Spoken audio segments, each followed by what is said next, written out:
एक एक बांग्लादेशी जो हमारे विधानसभा और राज्य में घुस रहे हैं, इसकी लड़ाई भारतीय जनता पार्टी लड़ रही है और आगे भी जोरदार तरीके से लड़ूंगा। आपको पेट में दर्द हो रहा है, दर्द रखिए। आपके भरोसे में राजनीति करने नहीं आया हूं। आप इतने बड़े अगर वोट देने वाले हैं तो मधुपुर में किसी सनातनी को कैंडिडेट को आप वोट क्यों नहीं देते हैं? जामताड़ा में किसी सनातनी कैंडिडेट को आप वोट क्यों नहीं देते हो? और साठ विधानसभा में आप क्या समझते हैं कि आप चुनाव हम हार गए तो मैं आपके वोट में गिर जाऊंगा?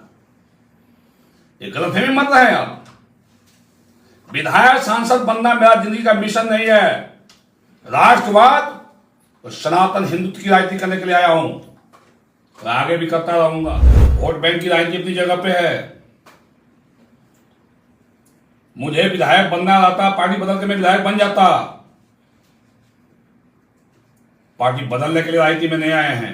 अभी आपको 35,000 से हराए, 50,000 से। भैया 35 नहीं, 1 लाख से भी हार जाऊंगा ना, फिर भी अपने धर्म, संस्कृति, राष्ट्र, क्षेत्र की रक्षा के लिए हमेशा कदम से कदम मिलाकर चला हूं, आगे भी चलता रहूंगा। सभी अपने साथियों को और अपने विधानसभा क्षेत्र के सभी सम्मानित हमारी जनता जनार्दन को नमस्कार। सभी को जय श्री राम, जोहार। साथियों, आप लोगों के बीच कई चीजों को आप सभी के बीच सामने में रखने के लिए फेसबुक लाइव के माध्यम से आप सबों के बीच में आया हूं। साथियों,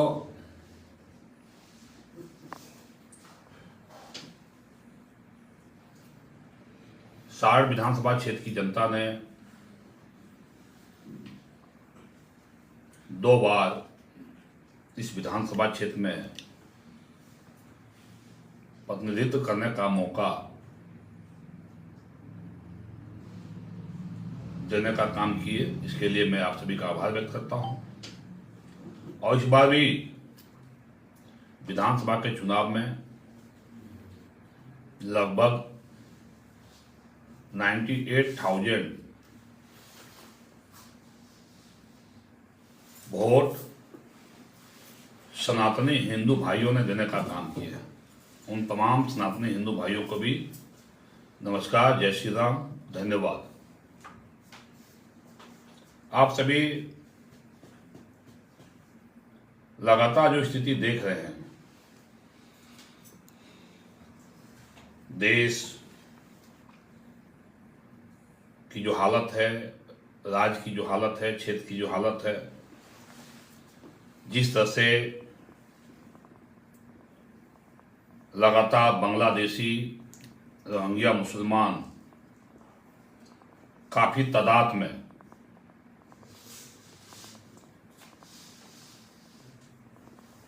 हिंदुस्तान के हर कोने में फैल चुकी है। संथाल परगना और खासकर मेरा विधानसभा क्षेत्र उससे अछूता नहीं है। अभी रांची में मैंने बयान दिया था कि मेरे विधानसभा क्षेत्र में लगभग 20,000 से ज्यादा रोहिंग्या मुसलमान, बांग्लादेशी मुसलमान यहां रह रहे हैं। साथियों, आप सभी विधानसभा क्षेत्रवासी क्षेत्र में जब आप रहते हैं, घूमते हैं, तो आप देखते होंगे हर रोड में, हर गली में, हर गांव में साइकिल से, मोटरसाइकिल से किस तरह से बांग्लादेशी मुस्लिम जो प्लास्टिक के बनाए हुए सामान, स्टील के बर्तन और लोहा लक्कड़ के रिजेक्टेड सामान खरीदने के लिए गांव-गांव में घूमते हैं। दिन में वो घूमते हैं, रात को चोरी करते हैं। सभी जगह स्कूलों में देखें सोलर प्लेट चोरी हो गया। रोड में जो पीडब्ल्यूडी की रोड में जो डिवाइडर सब बना हुआ था लोहा का, उसको काट के लोग ले गए। बिजली की तार लगातार कटिंग की जा रही है, चोरी हो रही है। अब जब मैंने ये कहा कि 20,000 से ज्यादा बांग्लादेशी मुसलमान सिर्फ मेरे विधानसभा क्षेत्र में आ गए हैं, तो कुछ लोगों को पेट में दर्द हो रहा है।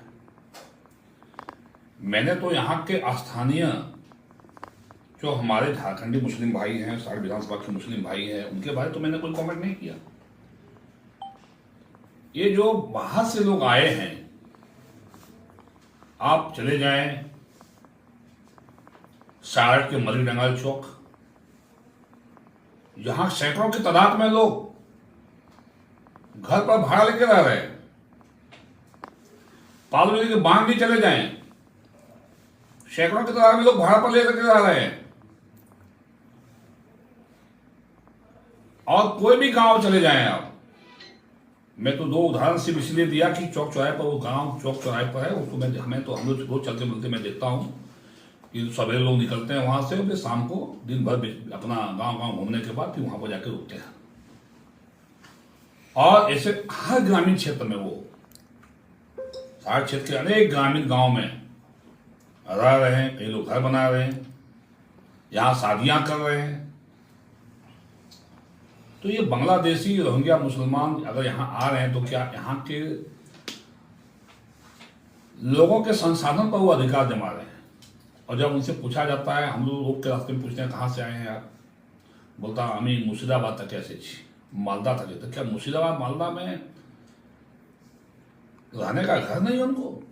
वहाँ क्या रोजगार का साधन नहीं है कि सब उसके संथाल पकना आ गए, हम लोग के विधानसभा में आ गए? और मैं दावे के साथ कहता हूं कि वो बांग्लादेशी है, वो मुर्शिदाबाद मालदा के नहीं हैं। क्योंकि मैं अभी कुछ दिन पहले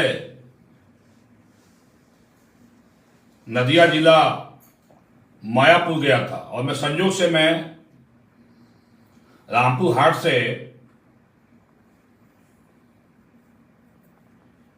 सेतिया धुलियान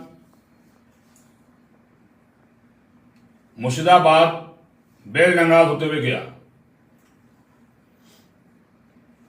पूरी डेमोग्राफी वहां की बदल चुकी है, और लाखों लाख बांग्लादेशी सिर्फ उन जिलों में नहीं, पूरे पश्चिम बंगाल में आके अपना आधार कार्ड बनाकर, वोटर लिस्ट बनाकर रह रहे हैं। वहां से फिर संथाल परगना में, चाहे पाकुड़ जिला हो, पहले पाकुड़ जिला में, साहेबगंज जिला में, दुमका गोड्डा जिला के साथ अब देवघर जामताड़ा पर जिस तरह से जिला में आज आ गए। और मैंने देखा कि 3-4 साल में मेरे विधानसभा में पहले एक आध लोग देखने को मिलता था। अगर फेसबुक लाइव के माध्यम से आप सभी सुन रहे हैं, तो आप खुद विधानसभा क्षेत्रवासी आप देखते होंगे कि पहले एक आध लोग दिखाई देता था कहीं कहीं। आप किसी भी रोड पर बैठ जाएं, मेरे विधानसभा का कोई भी मेन रोड पर बैठ जाएं आप, और दिन भर में गिनती करें आप, अगर 1000 से ज्यादा गिनती आप नहीं करेंगे एक रोड में,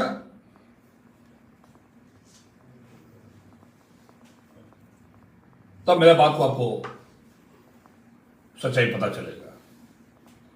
ये सब लोग प्लानिंग के तहत आ रहे हैं। और सब लोग क्या एक ही रोजगार, सबका एक ही रोजगार है? सिर्फ साइकिल मोटरसाइकिल से लेके वही प्लास्टिक और स्टील बेचने के लिए वो सबका वही धंधा है। ये धंधा करने के लिए नहीं आए यहाँ पे, यहाँ बस के यहाँ का डेमोग्राफी बदलने के लिए आए हैं। अभी कुछ साथी कह रहे हैं कि अभी आपको 35,000 से हराए, 50,000 से। भैया 35 नहीं, 1 लाख से भी हार जाऊंगा ना, फिर भी अपने धर्म, संस्कृति, राष्ट्र, क्षेत्र की रक्षा के लिए हमेशा कदम से कदम मिलाकर चला हूं, आगे भी चलता रहूंगा।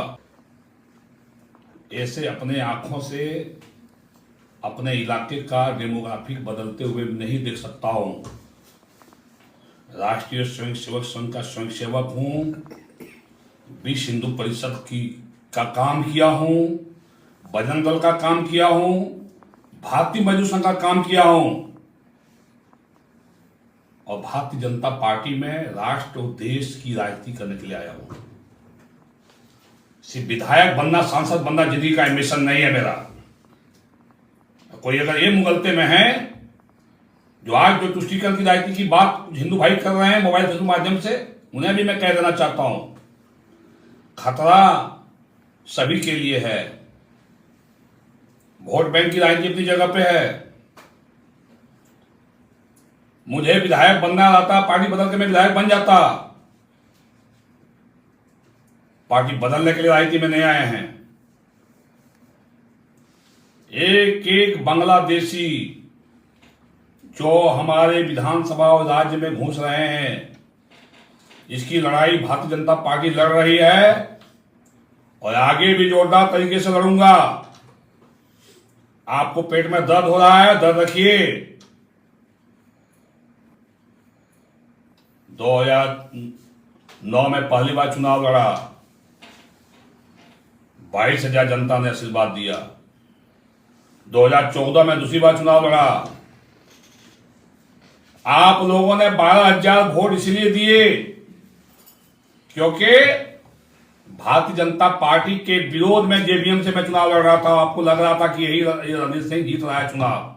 मजबूरी में आप हमको वोट दिए 12,000, आपका सेवा किए थे, फोकट में वोट नहीं दिए हमको। और उस समय भी 50,000 सनातनियों का वोट मुझे मिला था पहली 14 में जब हम जीते थे, और निकटतम प्रतिद्वंदी को 48,000 वोट मिला था जो भाजपा से थे, जो आज विधायक हैं। 2014 से 19 तक मैं मिनिस्टर बन के सबकी सेवा मैंने किया। कभी हिंदू मुस्लिम में डिमार्केशन हमने नहीं किया। 2019 में जब चुनाव आया तो आप लोगों ने डिमार्केशन करके मुझे वोट नहीं दिए। उस समय भी 90,000 सनातनियों के वोट से विधायक बना, 98,000 सनातनियों के वोट लेकर चुनाव हारा हूं। अगर यहां के सनातनियों में दम होगा फिर विधायक बनूंगा, नहीं तो फिर भी सनातनियों की सेवा करता रहूंगा। आपके भरोसे में राजनीति करने नहीं आया हूं। आप इतने बड़े अगर वोट देने वाले हैं तो मधुपुर में किसी सनातनी को कैंडिडेट को आप वोट क्यों नहीं देते हैं? जामताड़ा में किसी सनातनी कैंडिडेट को आप वोट क्यों नहीं देते हो? और 60 विधानसभा में आप क्या समझते हैं कि आप चुनाव हम हार गए तो मैं आपके वोट में गिर जाऊंगा? ये गलतफहमी मत रहे आप। विधायक सांसद बनना मेरा जिंदगी का मिशन नहीं है। राष्ट्रवाद और सनातन हिंदुत्व की राजनीति करने के लिए आया हूं और आगे भी करता रहूंगा। ऐसे फेसबुक के माध्यम से धमकी मत दें। धमकी से मैं डरने वाला नहीं हूं। जहां तक रही बात, अभी कल ही मैंने देखा स्वास्थ्य मंत्री जी का एक शायराना अंदाज में वो बोल रहे थे सदन के भीतर। तो मैं उनसे कहना चाहता हूं कि ये जो आप एक थाली में खाने की बात करते हैं, गंगा जमुना तहजीब की बात करते हैं, ये गंगा जमुना तहजीब आपका बांग्लादेश में कहां चला जाता है? वहां एक थाली खाने की बात आप क्यों नहीं करते हैं? पाकिस्तान में कहां चला जाता है? केरल में कहां चला जाता है? कश्मीर में कहां चला जाता है? ताली दोनों हाथ से बजता है। वहां के सनातनियों को क्यों आज दिक्कत हो रहा है? बांग्लादेश में, केरल में, कश्मीर में। आपकी जो मंसूबा है यहां का डेमोग्राफी बदलने का, ये मंसूबा भारतीय जनता पार्टी कभी सफल नहीं होने देगी। जब तक भारतीय जनता पार्टी एक कार्यकर्ता है, कभी आपका ये मंसूबा, गजबे हिंद का मंसूबा कभी पूरा नहीं होगा। गलतफहमी में मत रहे आप। धन्यवाद साथियों। कुछ लोगों ने चैलेंज किया है कि बांग्लादेशी को दिखाइए, मैं दिखाऊंगा 60 विधानसभा में कहां कहां बांग्लादेशी है। बहुत जल्द मैं फेसबुक लाइव के माध्यम से बांग्लादेशियों का भी लाइव टेलीकास्ट दिखाऊंगा।